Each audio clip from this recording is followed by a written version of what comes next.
Hello, this is a review of the Bushnell Night Watch Generation 1 Night Vision Goggle.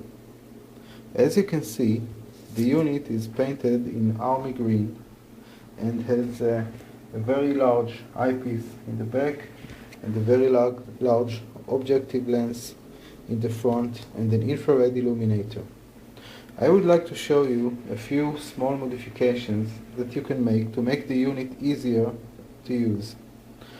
The first thing is to attach a cord to the objective lens cover.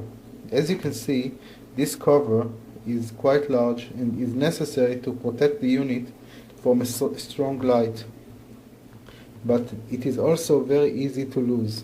So I suggest attaching a cord right here between the cover and the infrared illuminator, so when you take it off, it doesn't go very far. Okay.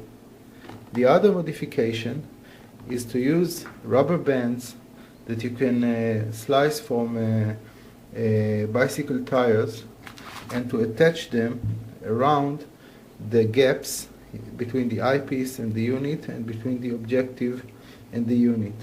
What it does is make turning the eyepiece a bit harder and also making turning the objective a bit harder.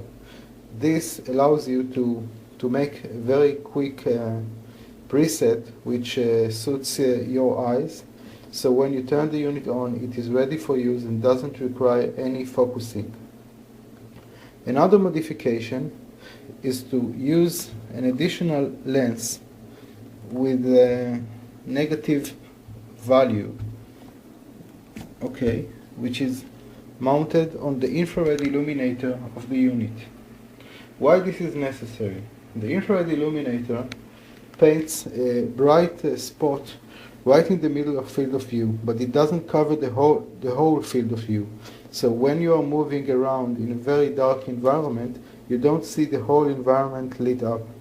So this is why you need, in my opinion, another lens to cover the illuminator like this and enlarge your field of view. Okay, in a moment we'll turn the unit on and see how it works.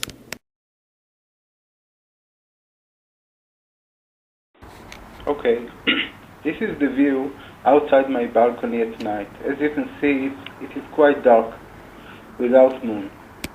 Putting the night vision in front of the camera, this is the view that we see without any infrared illumination.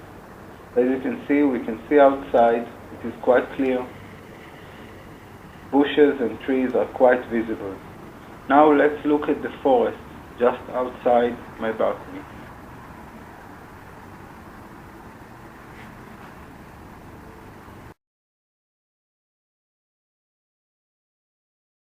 We've gone to the forest now.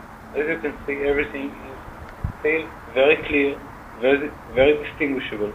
We are using the infrared illuminator now just because the camera on this cell phone isn't sensitive enough. But even without the infrared illuminator, my eyes can see very clearly through the scope.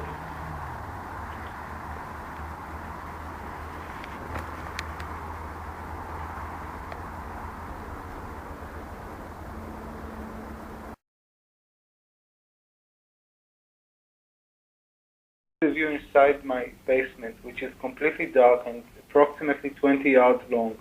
We are using the infrared illuminator because without the illuminator, nothing can be seen. The scope just isn't sensitive enough to see when all light sources are covered and no sky is visible. But using the infrared illuminator, we can still see inside the dark basement very, very clearly.